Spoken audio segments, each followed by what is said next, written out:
I've been doing editing for probably 30 years now, maybe a little more than 30 years, whether it was in the newspaper business or in the classroom with my students. And it's rare that anything new really pops up in my mind, new errors, things like that. Most people, most writers are making errors that other people are making, and it's even if it's a stylistic choice, these things are pretty common. But a few years ago, maybe 6, 7 years ago, I noticed a new stylistic choice, I guess you could call it. And I find this stylistic choice a pet peeve of mine. And I just wanted to talk about it. This is a very small thing, but an accumulation of small problems can disengage the reader from your book, from your manuscript. So I just wanted to mention this. And this stems from the idea that you need clear, detailed actions in your stories. You need characters to be doing things to move a story along. A story doesn't move along if no one's doing anything. And that means your characters have to physically actually move in different directions to different places. How do they do it?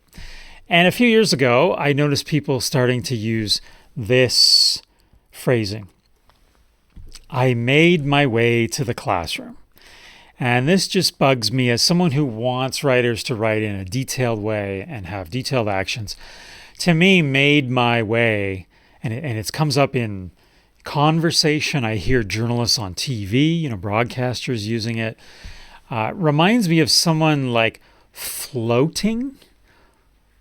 They're floating around. It's like they're floating to the classroom.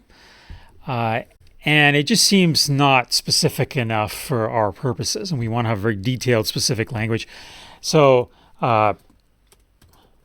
just change it. Change it to a verb. I had another student write recently, they arrived in the hall. They walked into the hall, right? These are just basic details. The man came into the store. Came doesn't really show how this person physically got into the store. How about he stumbled into the store? So strolled, walked, stumbled, right? Much better, more detailed, more visual than made my way, arrive, or came. So just keep that in mind. Just a little change, just focusing on a very specific verb can get you away from those vague kind of statements about how characters move.